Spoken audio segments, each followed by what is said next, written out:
So do you think you feel hopeful about the future?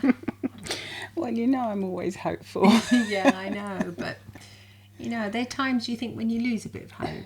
Sometimes you get a bit desperate. You do, don't you? Yeah. But luckily for me, it doesn't last very long. But that's what we're going to be talking about in Get Real with the English Sisters. And also whether hope and anxiety are connected.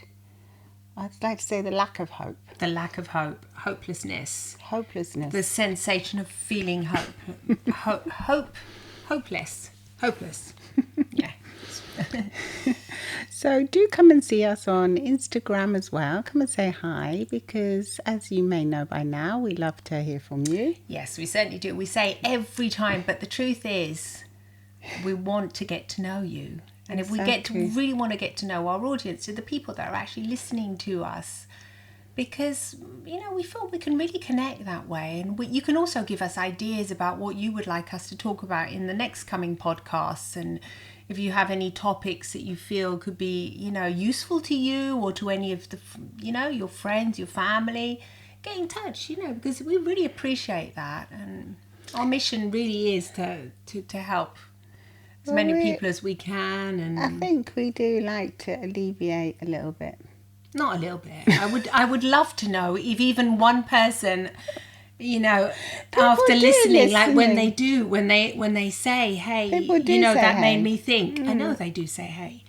But I love it. What can I say? Well, it makes our day. It's human interaction. It does make our day, because otherwise we're just here. I mean, speaking in front of the microphones, and there's a camera as well, because it's on YouTube too. But it's like it's just us two talking. Yeah, it's not like when we do conferences that we feel the audience. Exactly, that's why. So we want to feel you as well. And so we want you to come and say hi, whether it's on YouTube, Instagram. Yeah, you can just say hi, just a wavy sign, that's it. You don't know, Send some love over. Yeah, or a little love heart if that takes your... So, I mean, hopeful, I don't know. I've always been hopeful, but I think maybe because of the way we were brought up, Mum and Dad being quite hopeful people. Well, yeah, as they're very cheery. Once again, funny enough, we're always going back to our childhood here. Yeah, because I think that's where it comes from. Kind of roots from there, do you think? Not always, no, not always, because obviously you can be suffering from like depression or...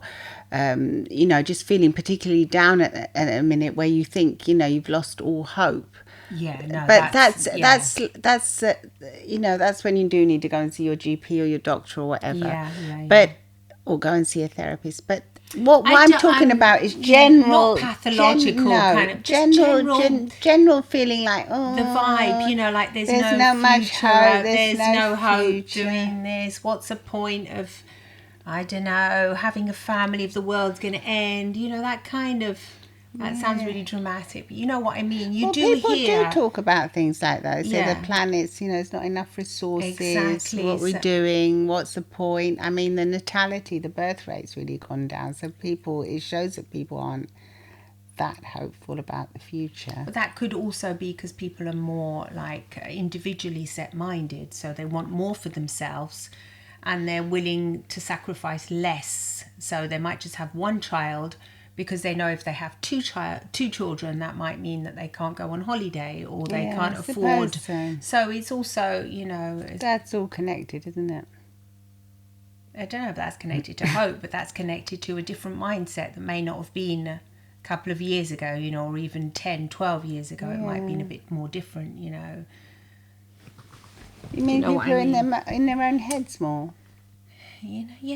Not only in their own heads. It's more an individualistic kind of society now. We think about ourselves and being well with ourselves and everything's good for us as individuals. Whereas you're thinking of having... So you mean we have a lot of hope for our individual well-being? Yeah. Kind of, yeah. We're more selfish in a way, and we're less willing as a society to make those sacrifices, like to say, no, I want to have lots of Yeah, kids. or maybe It just because depends, really. we're a bit more overwhelmed as well. Because like men and Absolutely. women work now. Yes, There's yes, there's a yes. whole load of different factors that. Yeah, you can't really compare it to the past. We can only compare it to what's now. And you're right. This is today. This is today's world. Today is a bit of a conundrum, I think, for people. Because they're getting a lot of mixed messages, aren't they? But inherently, as a human race, we are hopeful. And we've always overcome such awful and terrible things. Exactly. And we're always planning, like science is always planning for new projects. So we're always thinking ahead. We, as a species, we can actually imagine. So I think the fact that we can imagine means that we can imagine a better future. We have imagination. Like you wouldn't, I mean, I don't know if all the mammals have imagination, but I think scientifically... Well, we don't know, but from what's been proven so far, no. They seem to live just in the present. They don't seem to be imagining a brighter future like we do. We imagine what we want for ourselves and we can imagine, So I think the fact that we do have the power of imagination on our side as a species is, we're really lucky about that. And we always have, because we've always imagined all, for going back in since, Well, since cavemen, when they used to write on the walls, didn't they? Exactly. They used to draw things.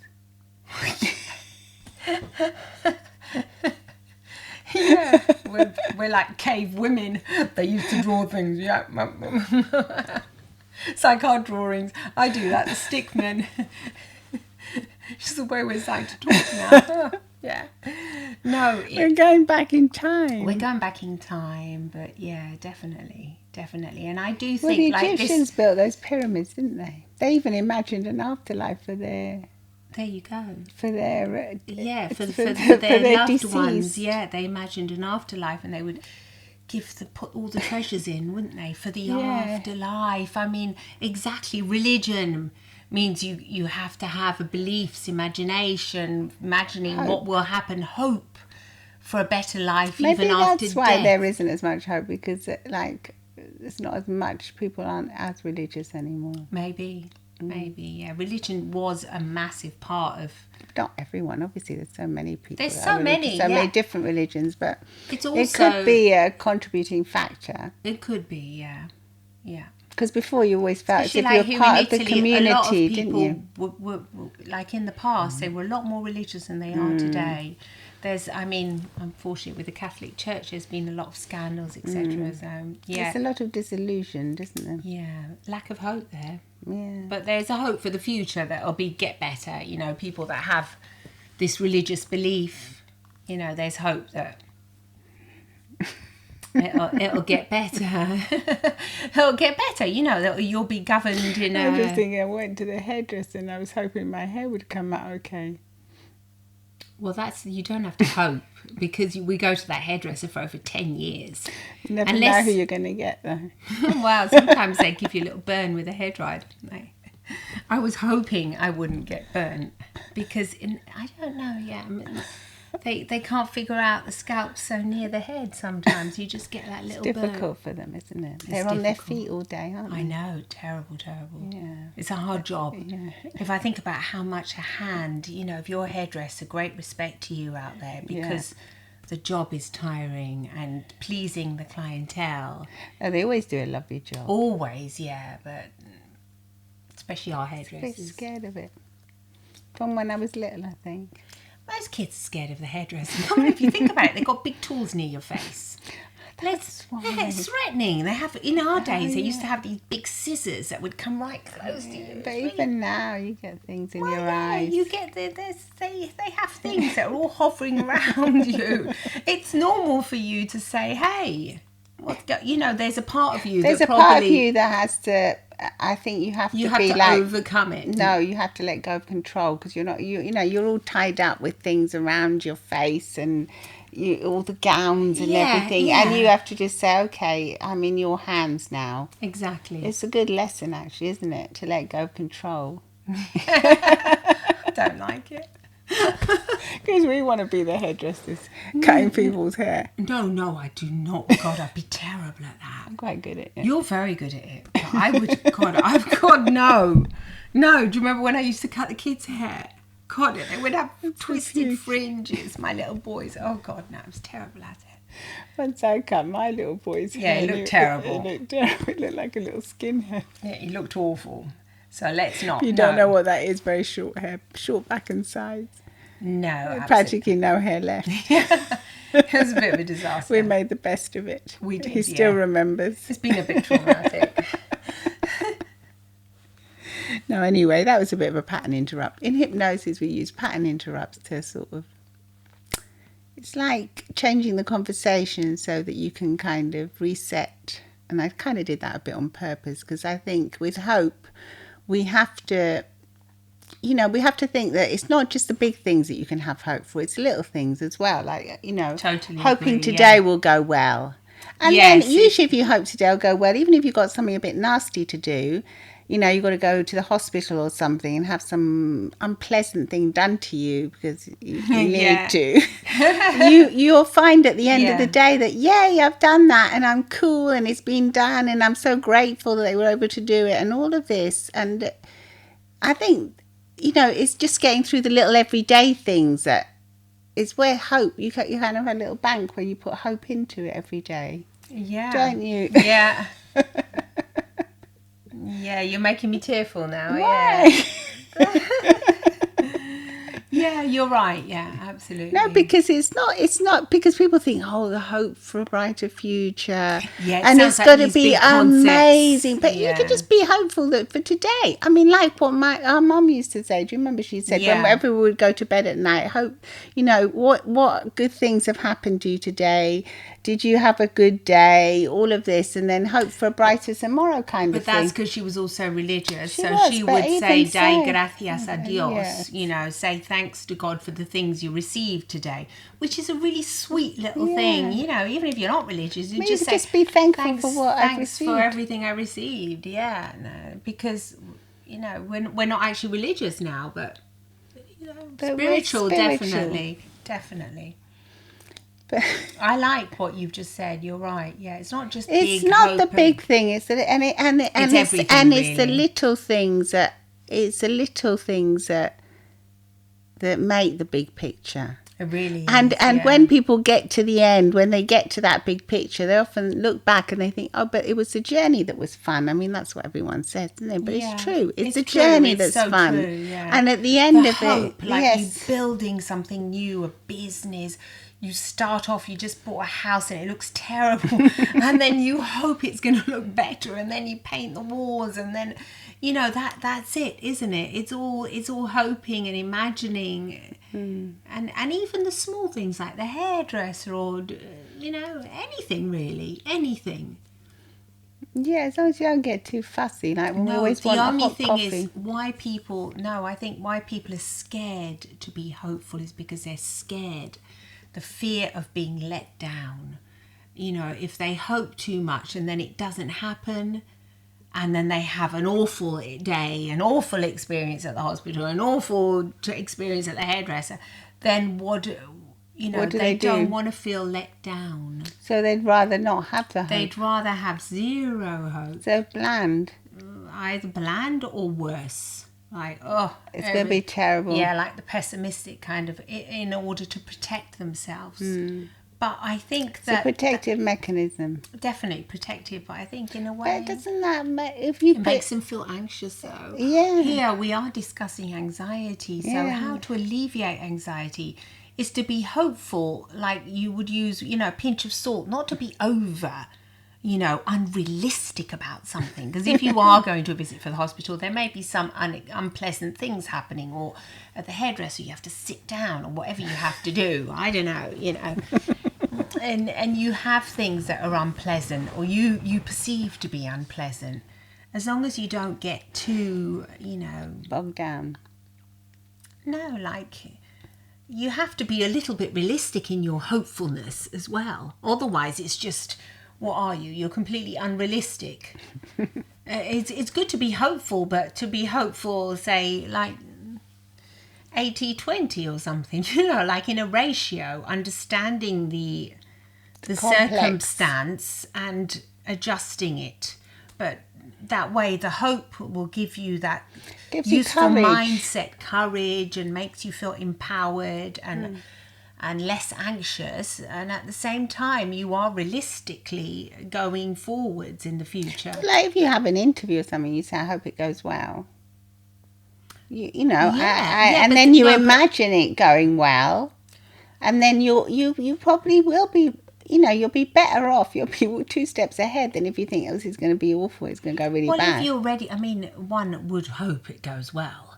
I can imagine nobody would say to themselves, I'm going to, you know. No, some people are very nervous about interviews and they say, this isn't going to work. Yeah, I'm going to I'm going to mess this up. It's going to be terrible. Or the people say, I hope it goes well. Mm-hmm. And then the internal dialogue for the person who receives that, I hope it goes well, is probably won't. It'll go really badly. Because I always mess everything up. Things like that. Yeah, is that what you're saying? No, if someone else says it, it has to be you to believe it. You have to believe in yourself. Yeah, that's what I mean. You have to believe in hope. Yeah, you have to cultivate the hope, I think. And you can start, if you're not a very hopeful person, you can start with very small little things, the things that you know that are probably going to go well, I would suggest. Like, you know, you're saying going to the hairdresser, we've been going for 10 years. It's kind of like guaranteed that would go well, but you actually said it. I hope this goes well. Well, yeah, you never know, do you? What kind of day they're having? Well, yeah. I'm just having a bit of a laugh now. Yeah. No, it's let's be serious. It's well, I mean, no, I did think of it. I thought I'm not getting my hair cut today. Oh yeah, no, I thought that as well. Right. So yeah, there is a bit scared of because I'm as familiar. Not getting my hair cut. It's yeah, the blow colour dry and is the blow easy. dry is easy. Yeah, you're right. Yeah, not getting my hair cut. You have to be straight. You have to have a bit of. Yep, you have to know what you want. But anyway, I mean, this is supposed to be this scientific podcast. Who said it was scientific? On the human race. I just said the human race is hopeful. Yes, which we are, because otherwise, if we were, we wouldn't be here. No, I know. There's an instinct to survive and to thrive. Yeah, and to thrive and and that's why we're so amazing as well as humans, because we interconnect, we help each other, we work in communities. We don't know. We ask for help. Yeah. We understand. Oh, if we can't get to that point, somebody else will be able to help us. Yeah, that is amazing about us. So maybe if you're feeling you're not very hopeful for the future, maybe you can, ask like someone else, how do they feel about their future, and start hanging out with people that are hopeful. Because if you're hanging out in a crowd of everyone's feeling the same and all feeling all down and not in a very good spirits, you can look for people that are more hopeful. Yesterday I was watching a program on Netflix about music, and they were saying how the power of being in groups for humans, like going to concerts and feeling that energy of everyone connected and everyone liking and being, in a concert. In a concert, being hopeful for what songs they're going to sing and just being there and enjoying the moment and just being. And I think it was true that we have. I've kind of missed out on that a bit now. I mean, it's all coming back now, but we have missed out, and then maybe that's why people are feeling a bit down as well, because they're not feeling so connected. Thank goodness things seem to be coming back to normal now, and you can connect more with other people. You can see them, the facial expressions again without the masks. At least here you can, where we are now in Italy. So that's lovely. That's more hope. I suppose we have been through a lot. We've had, there's hope because science is always looking out for us. That's what I was thinking. Science has helped us in this case. They've helped. It's helped us a lot, and just think how far we've come. Really, I think if you want hope, look at the first cavemen, what they used to get up to, and what we can do now. Yeah. I mean, if you're listening to this podcast, we have listeners all over the world, Uganda, Thailand, it's just amazing. And if you're listening to this, and we're here in Italy, in our Europe, house in Europe, and we're recording this, and it's gonna you may be listening to it as you're traveling somewhere in a car. Like I often listen to podcasts in my car when I'm traveling usually to come and see you, or wherever I'm going. I do as well. I do. And it's just pretty amazing, really. So I think if you just start, just chunking down a bit and looking into the nitty gritty of things, you will feel hopeful. Without making chunking down, like making smaller. Looking at the smaller your little things. Daily things. Yeah. Of how there's hope. There is hope. We hope to transmit that to you. We feel hopeful. We're very hopeful for the future, and we're very excited about it too. And I'm very happy that mental health is becoming more and more discussed, and more and more. There's so many podcasts out there now that are discussing it, and it's become important now. So there is great hope. Well, yeah, but I hope that we're acknowledged. We're acknowledge our mental health. Understanding that the mental health it's necessary. It's as important as our physical health, if not more. If not more, yes. It's like sleep. Sleep is so important for our physical health, and yet, like I was listening to another podcast the other day. He said doctors basically have like 1 hour. They're taught about sleep for 1 hour and then go off. That's it in their whole. And yet without sleep you literally cannot function. It's almost the same as oxygen, because you can go without eating for a day, you can even go without water for a day. You try going out without sleep for a day, and you start not functioning properly. That's what happens. So mental health is the same. We need to pay attention to it. We need to become more aware of our feelings. If we're not feeling hopeful, we have to think, why aren't I feeling hopeful? What kind of thoughts are going through my head all the time? And who am I being influenced by? Yeah, maybe this is too much. Sometimes you hang out with certain people. I hang out with my husband's friends the other day.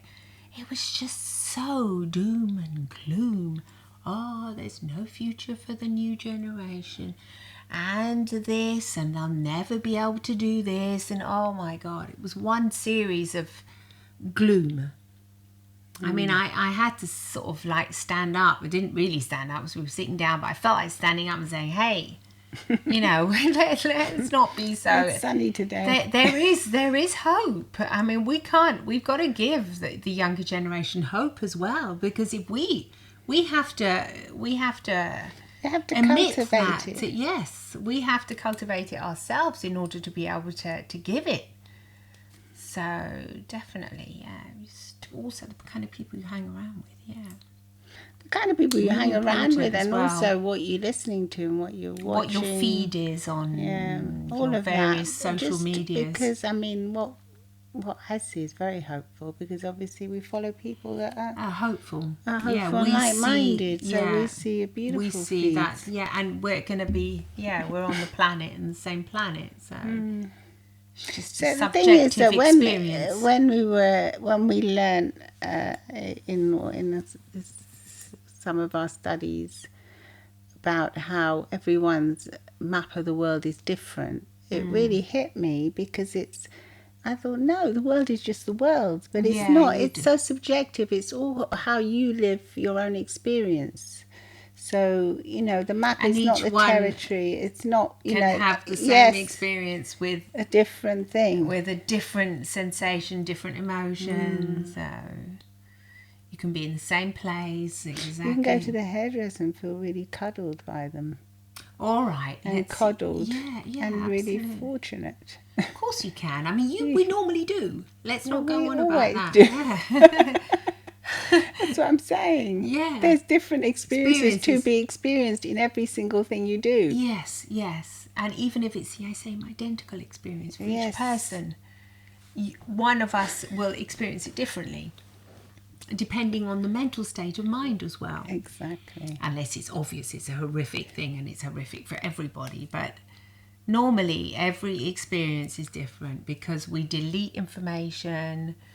A lot of the times we can't see things and other people can see them. It's incredible. You can be sitting at a restaurant and they can be like, I can notice, oh, look at those lovely daffodils there, and look at that. Isn't this restaurant gorgeous? And my husband would just think, I didn't see anything. What? What did you see? He says, What I see restaurant you. did you go to? I said, well, thank you. That's really sweet that you see me. But I mean, surely there was other things you noticed. No. Nothing. The food and me, because I'm sitting in front of him. Well, you were lucky there. I was lucky. Yeah. But I mean, this is what I mean. Whereas I might be picking up on a whole load of things. I might see, oh, I love that lovely light blue sofa they put in that corner. It makes it look so cozy. I know. Wow, this looks so pretty. Everything I notice. Yeah. Yeah. It's all about experiencing and how you experience the world. So I think we're going to say goodbye for today. Yes. So please do come and leave a review on Apple Podcasts, just under Get Real with English Sisters, or Spotify, wherever you get your podcasts. And please come and see us on Twitter too. Twitter too. That's a kind of a T for two Give thing. us a tweet. Send us some love. Send us some love and we'll send it right back to you. And on YouTube as well. Bye-bye. Bye. Let us know how hopeful you are about the future. Yes, Or please otherwise. do. Bye-bye. Bye. Bye-bye.